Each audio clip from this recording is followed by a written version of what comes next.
Kingy, what's on your agenda? Well, I'm going to call bullshit on the Collingwood Footy Club. Are you? Yeah, don't give me this Tom Mitchell. That's bullshit. Tom Mitchell's being rested. He played 64 minutes of the opening round, and he's being rested in his second game of the year. Managed after being subbed out. That's not. If we're going to be serious about our terminologies, and the AFL are cracking down on what you put out to the public, you can't treat people like fools. He's been dropped, hasn't he? Yep. Things change just quickly. call it he's been dropped. Yeah, things change really quick. Outstanding grand final. One game later, subbed out and then dropped. Well, we mentioned it last week with Jerry. He was in a funny positioning. There's a long way back at centre bounces. He could never actually get in to get his hands on the footy. It was a strange method or mode that he was going with. But yeah, I just think, just stop treating us like fools. Yep. Just tell us the real story. So how they manage him and Pendlebury together this year in the same midfield is going to be interesting, and they've made that call. But yeah, I think most people would agree he's been dropped. Good to see McRae in though. Like, it's about time. He should have played in the opening round after they raved about him through the pre-season. Pies fans, your thoughts on that? I want to ask you whether you're having any second thoughts on your concerns over the Cats. Because I look at their 22 that has been named in round one, and I go, this is a strong team. Like, this is a really strong, on paper, of course, but I'm looking through it going, I struggle to find too many weaknesses in this Geelong 22, Kingy. So I just want to give you the opportunity to Tom Stewart, to Koning, Guthrie, Henry's fit. We've got Blixarves, Dangerfield and Holmes. We've got Stengel, Hawkins, Cameron, Ollie Henry. Couple of young guns in the midfield getting an opportunity. The forward line, so they just win. They just win this game. Yep. They just win. 100%. They just get the job done. They will get the job done in round one. Well, a lineup like that, they probably should win by what? How much should they win by? 21 points. North of 20 points. Okay. All right. That's interesting because I went down a very similar angle. I said 2 men enter, 1 man leave. The old the old monkey, I think it was, back in the day, back into the old octagon. I can't see Geelong and St Kilda making the 8. There's a spot there for one of them. I think St Kilda can make a real charge. I do. This is a massive you've been game. big on them all pre-season. Yeah, I love them. I really do. Their lineup doesn't look too bad either. No, their lineup's good. They got a few more injuries probably than Geelong to some key players. But it still looks. Look, it's a big game. They're all big games in round one. You got to get your season off to a flyer. If they could go to Geelong and get it done, it'd be similar to the Blues going to the Gabba and running away with the 4 points. So these are the sorts of games worth 8. we're talking. It's worth 8 very early. Very early. I got to say, I love Geelong's 22. Anyway, have you seen a better 22? Can I just, while you're talking about 22s, have a look at the Giants 22. Oh. Callum Ward's the only one missing. I know they got a couple of good players back. Perryman and Callahan's back. It is strong. It is strong. You said they're going to be $3.30 favourites by not too far. Mate, you're going to fall in love with them in the next 6 to 8 weeks. I've got to say, we had our first footy classified meeting, and usually I wouldn't broadcast what happens in the meeting, but about a week ago, Hutchie said, just in the meeting, as we're preparing for the show, he said, the Giants win in opening round, and then they stay on top of the ladder for the rest of the year. That's what, and I'm thinking, it's probably not, I wish he said it publicly. It's not a bad prediction, is it? They win opening round, and then they don't lose top spot on the ladder for the rest of the year. Well, I think they've got Carlton in about round 6. They go on the road as well. They go on the road for a long time. Brisbane at Manuka, I think, in round 7. So we'll know early. But if they win those 2 games, and people say, oh, you think 5 weeks, it might be 7 weeks.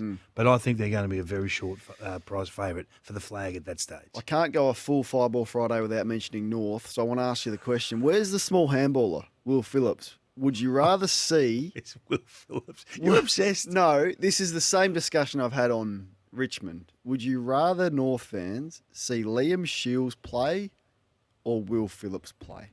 No. Well, Will Phillips' challenge has got a. Now, Liam Shields plays a different role. I understand, but in the context of where the list is at, and you're giving a game, you got to choose to give a game. Now, Shields just give you some versatility. I get it. Can play wing, can chop out half forward, half back, whatever. So I get that leadership, all of it. But this is a pick 3 from how long ago now? 4 years ago.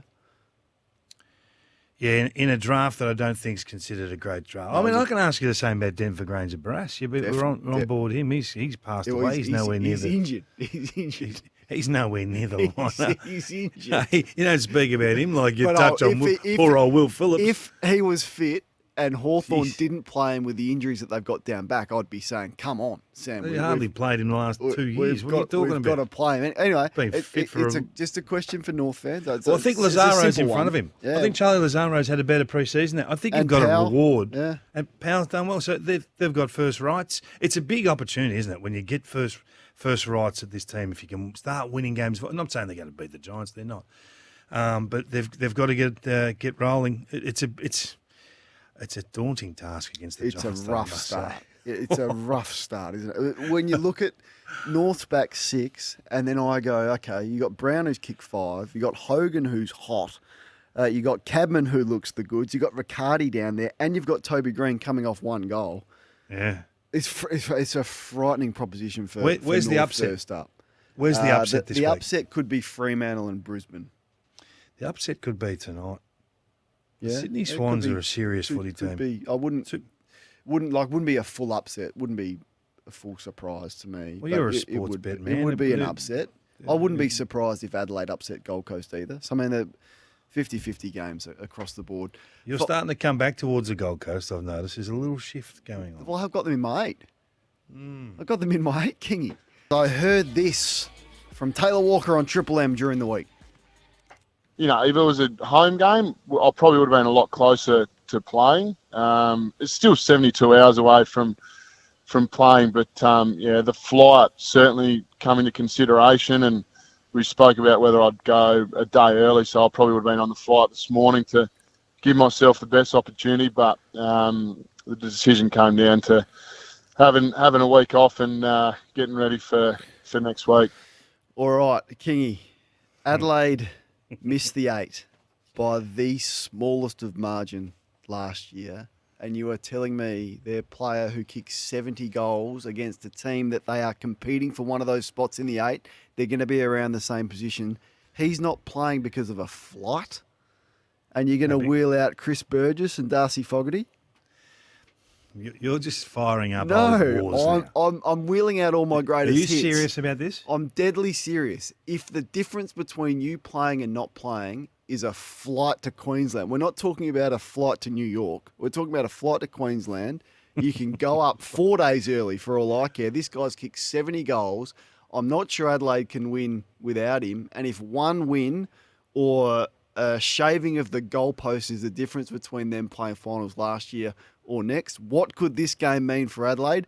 And he's not playing because of a flight and he's got a back spasm. Well, he's not playing because of his back, and the flight is not going to assist it. I feel like you're going through old war. You've just turned it's Will Phillips into Tex Walker. Who are we going next? Richmond. I'm wheeling out all my greatest hits on Fireball Friday. I don't know. I was just a bit shocked. I mean, good one. I don't mind it. So you want him to get the job done without him? Well, I do, but I don't think they can. Is Tex Walker the difference between Adelaide winning and therefore qualifying for finals when a win is so important? We saw that last year.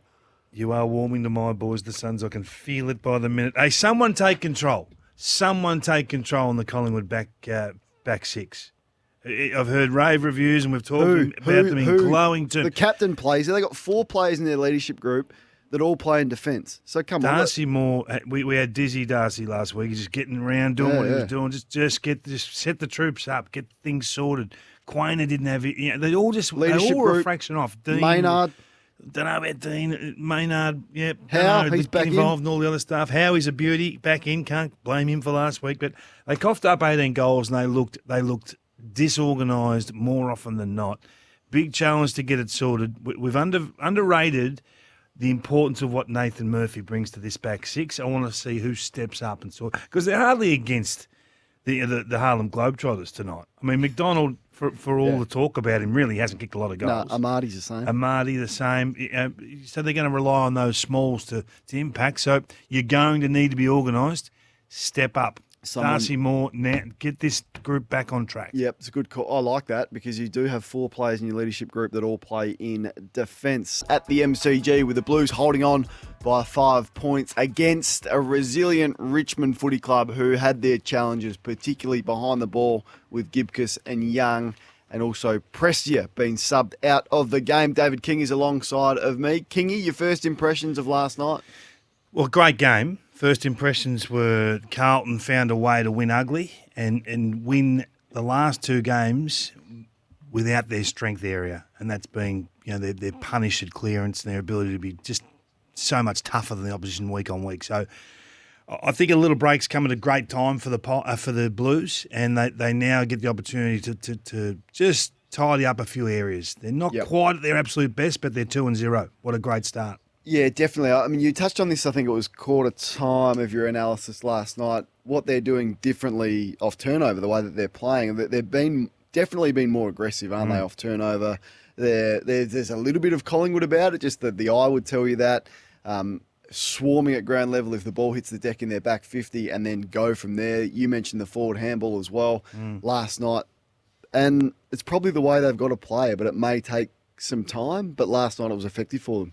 Yeah, winning in different ways. It's a real skill, isn't it? I mean, I've heard Craig McRae talk about it at a press conference. It may have been this week, actually. He said we just got to find.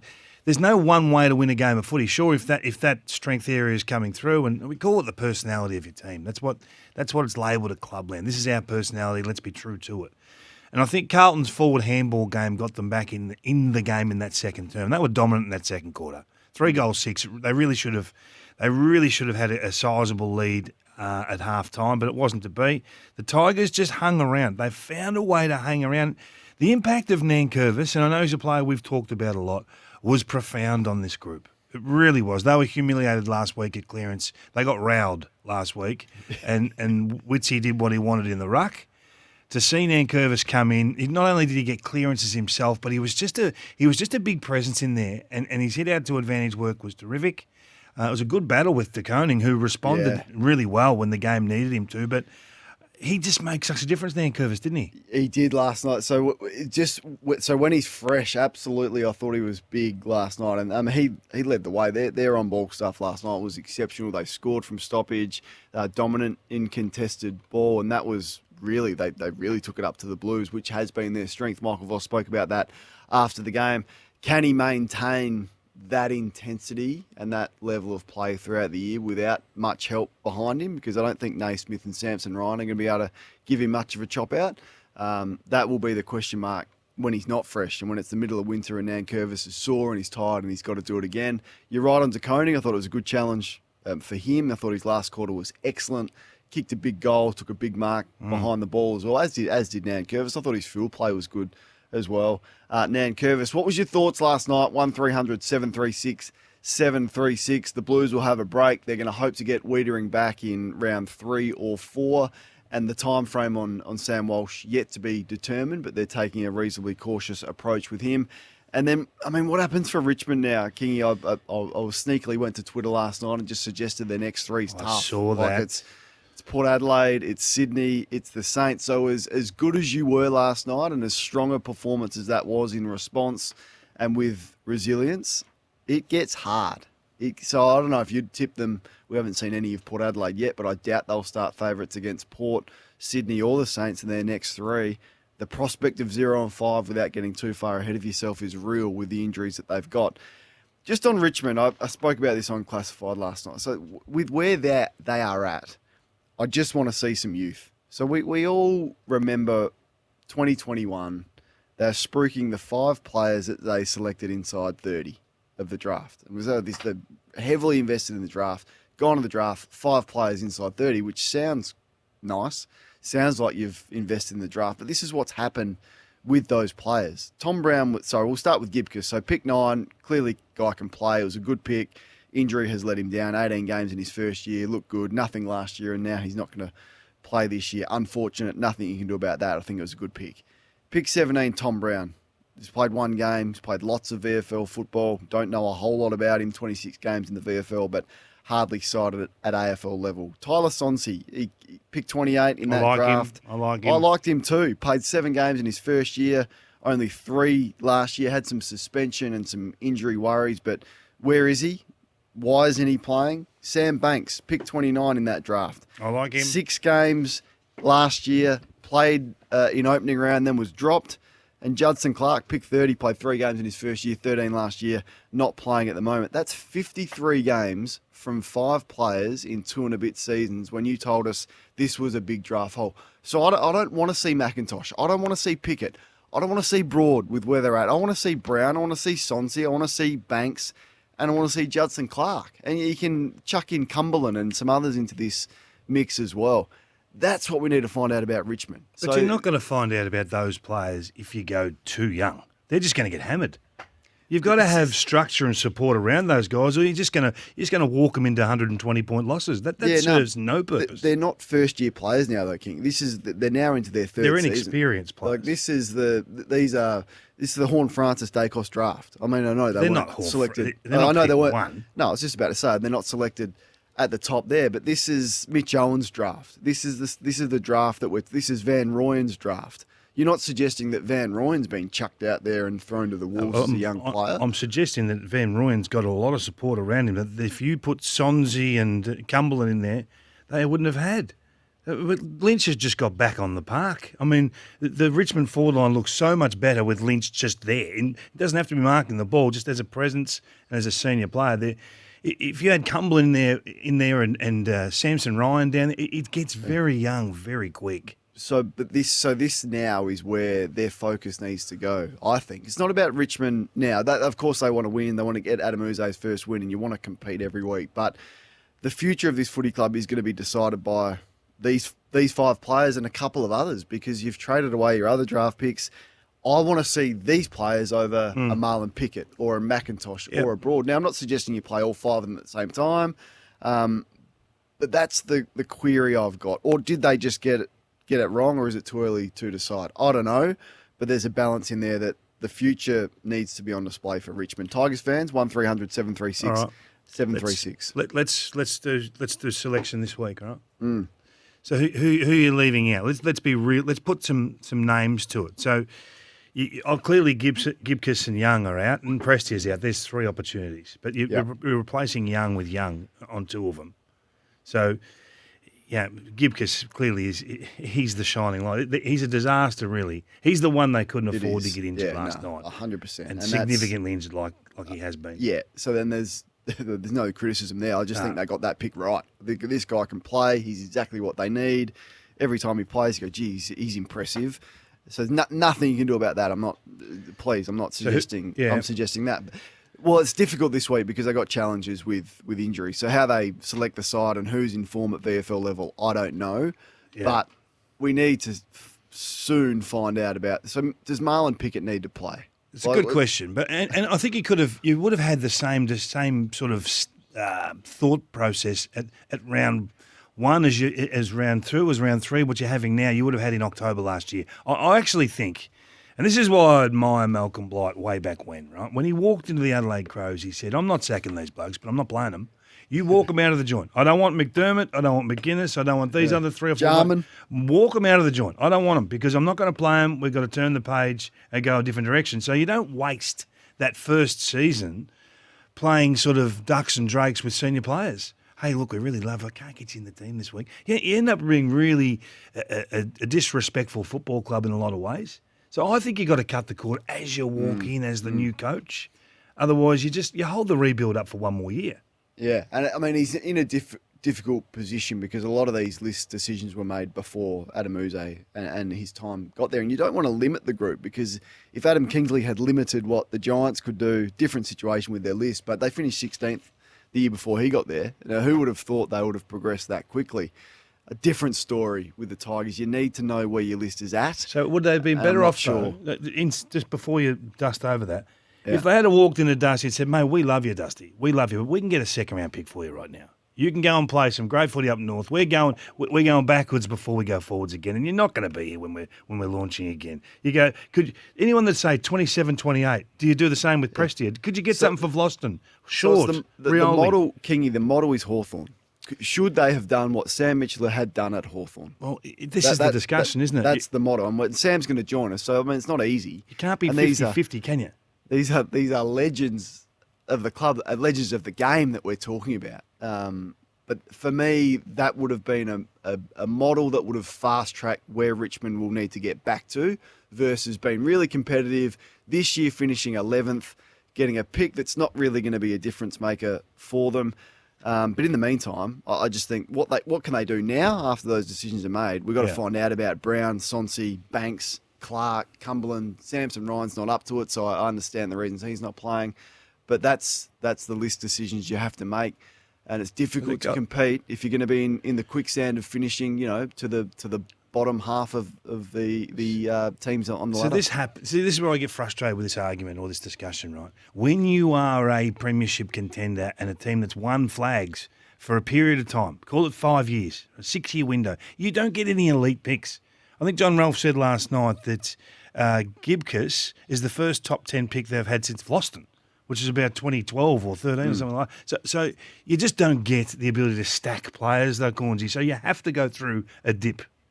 But they did trade away 4 of them.